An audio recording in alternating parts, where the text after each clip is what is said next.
A trick of light and shadows. That's what NASA's called what are potentially the most significant ancient ruins ever discovered.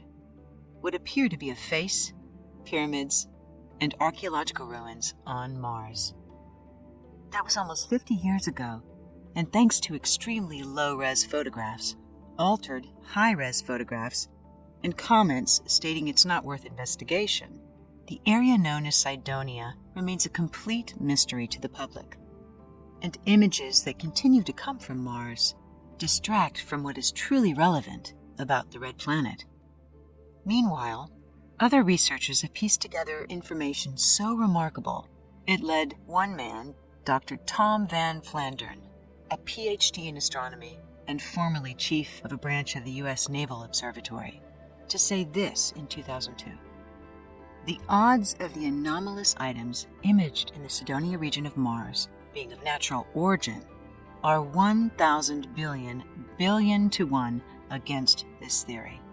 In other words, the possibility that these objects occurred naturally has been ruled out beyond a shadow of a doubt. Join the universe inside you, create a new reality, and explore the remarkable science and mathematics in Cydonia on the Mars landscape so that you can decide for yourself if you believe an ancient civilization once inhabited the Red Planet. Although it's smaller than Earth, Mars is the most Earth-like planet in our solar system, sharing geological features, including polar ice caps and what appear to be ancient dry riverbeds. There's much speculation that Mars was once inhabitable with an oxygen-based atmosphere, but was somehow destroyed millions of years ago. In fact, this theory was based on findings that came back from the planet. The radioactive debris revealed the presence of xenon-129 in the atmosphere, and even more important, an abundance of the radioactive elements uranium and thorium.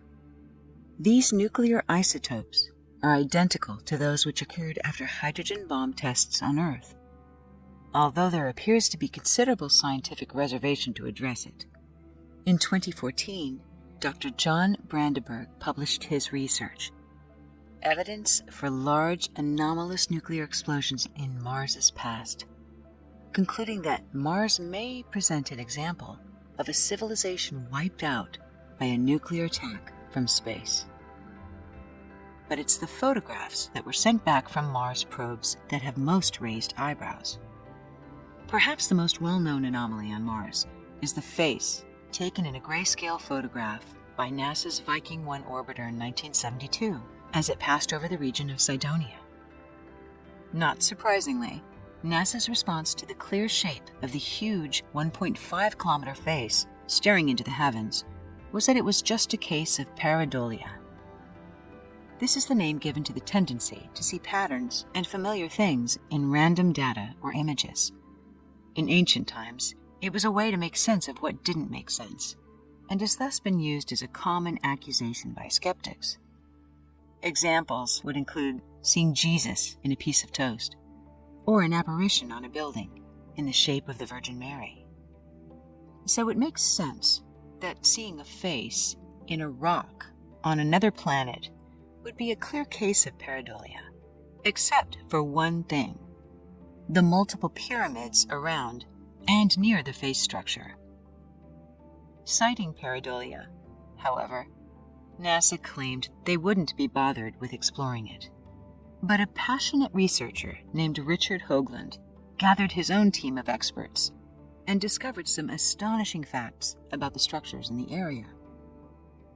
First, note the placement of the pyramids in Cydonia with respect to one another.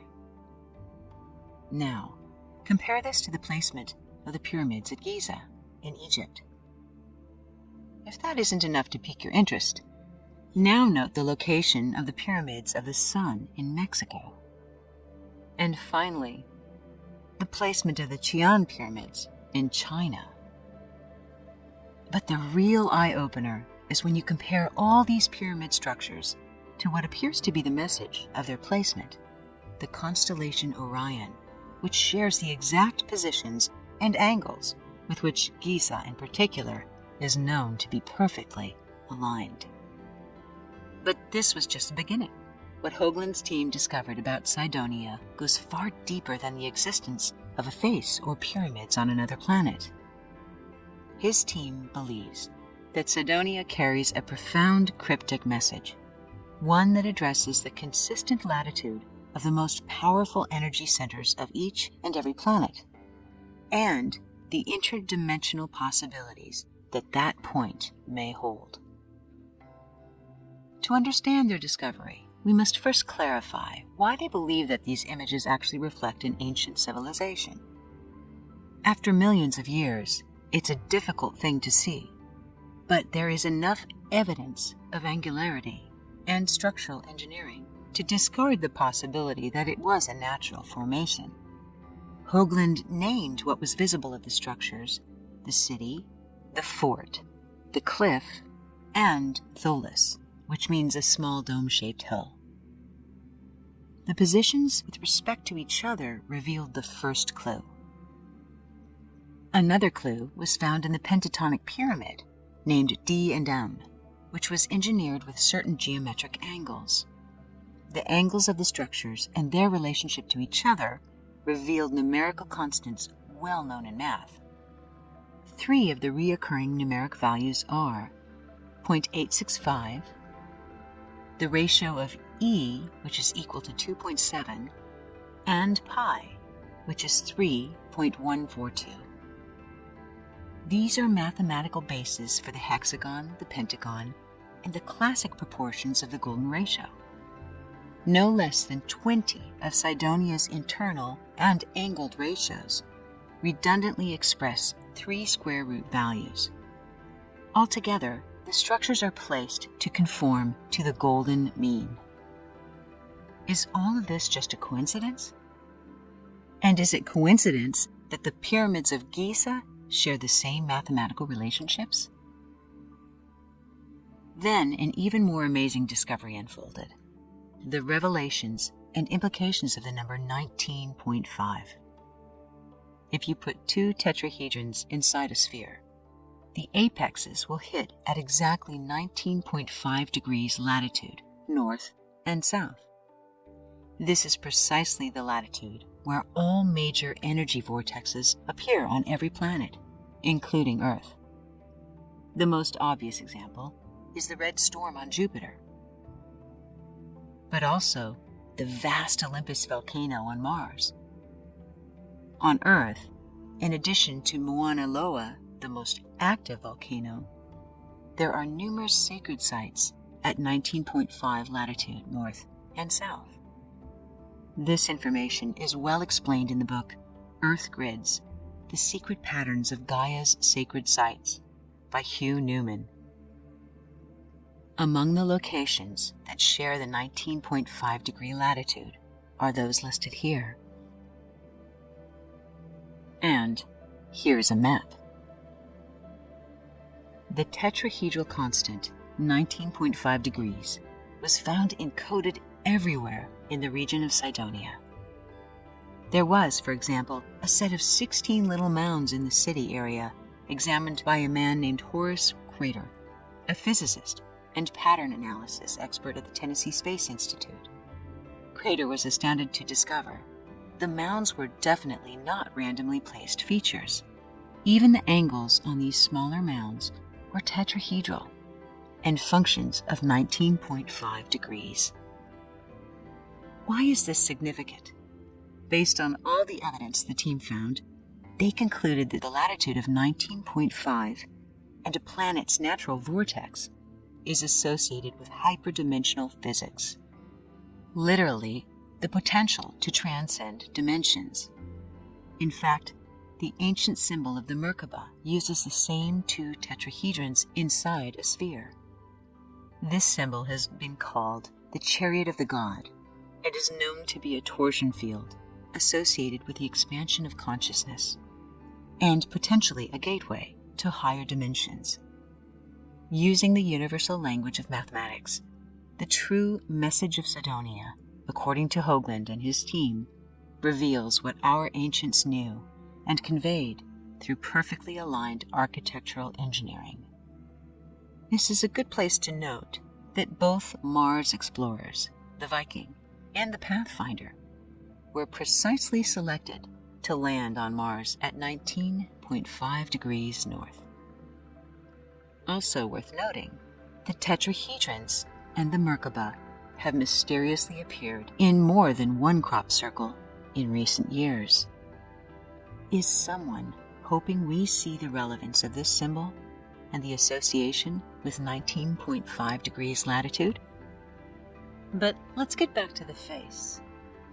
Eventually, there was a second photo of the face on Mars released, but the structure appeared even more dramatically eroded and was declared by many to have been modified.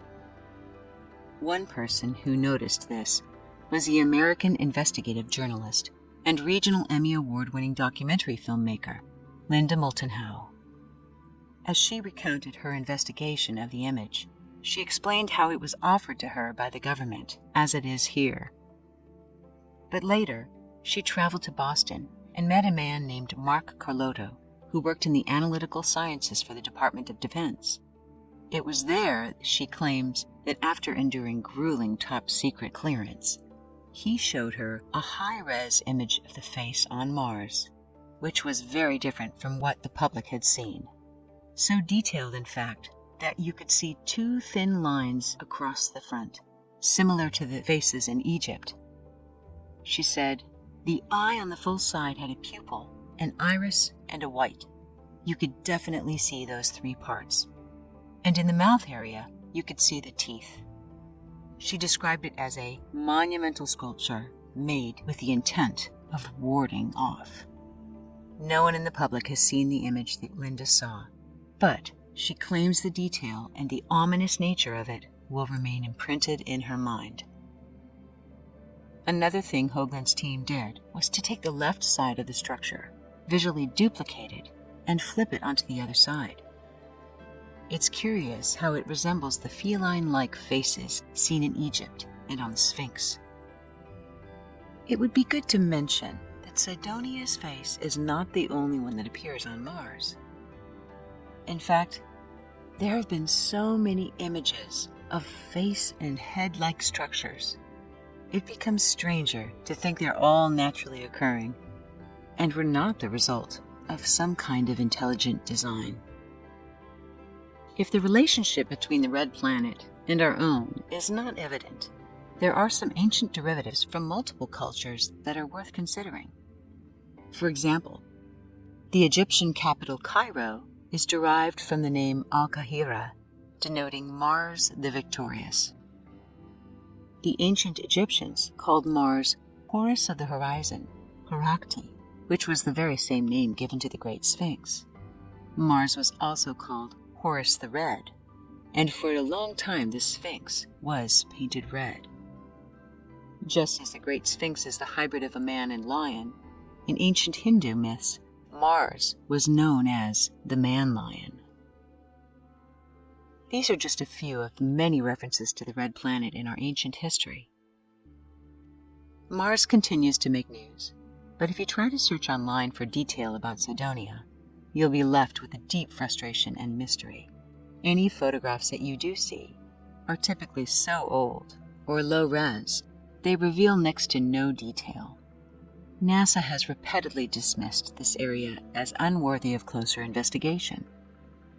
Meanwhile, researchers and citizens alike have often asked how it is that we can see the details of galaxies billions of miles away, or a license plate from a distance of hundreds of miles away. We simply have old grainy photos of the most enigmatic and important area on Mars. Former NASA astronaut Dr. Brian O'Leary was skeptical, but after looking through the hard evidence, became a believer, even publishing his research at Harvard, which he titled Analysis of Images of the Face on Mars and Possible Intelligent Origin. O'Leary revealed two things: that the second image of the face that Carl Sagan released had been tampered with, and he explained why it was modified. I began to realize that Sagan was colluding with NASA. It was very, very disappointing to me because not only was Carl wrong, he also fudged data, saying that the face was just a natural formation. He doctored the picture to make it not look like a face. There was a report issued by the Brookings Institution in 1961. He and this other group said, well, if any ETs ever showed up on the Earth, it has to be covered up. That's the only way we're going to be able to manage this, because if we can't, then it would be too much of a culture shock.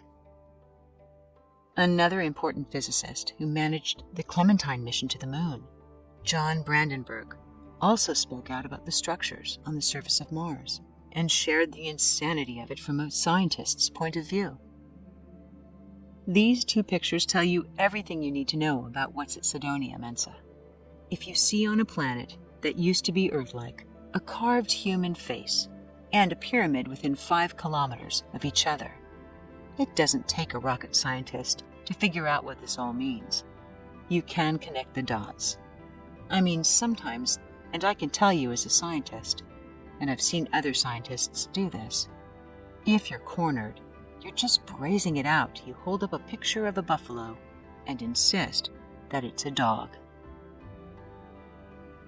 Since the first Mars orbiter images were released 50 years ago, many areas of the planet have piqued curiosity, but none more than Cydonia, with its undeniable indication of intelligent engineering and mathematical relationships far too precise and numerous to be coincidental. Yet, little to nothing has been revealed about it in the last decades by those who control the cameras, and the only footage ever made public continues to foster plausible deniability. Of course, coincidentally, the Mars rover sending images has been declared inoperable and defunct. People not bound to silence have long spoken out. If Cydonia really isn't worth investigating, where are high-res photographs of the area to prove it? Why are we being distracted by pictures of other areas when the one of tantamount importance is dismissed? Many a scientist pays a price for challenging accepted beliefs. One such man, Richard Hoagland, observes this about us, that when it comes to trusting what we see, we yield our power to whomever we perceive has authority on the matter and become willing to deny what is otherwise evident. Such is the case with Mars, with architecture, artifacts, machinery, junk, UFOs, domes, delineated angles, and even metallic objects. We are merely told, "That's not a buffalo, it's a dog." And numbly we reply, "Yes, it's a dog." Hoagland asks us to take back the conversation, to ignore the ruthless manipulation made when the sarcastic mention of little green men threatens to veil the greater truth. Could ancient civilizations once have inhabited the desolate red wasteland of Mars? Take back the conversation, and perhaps we'll find the truth.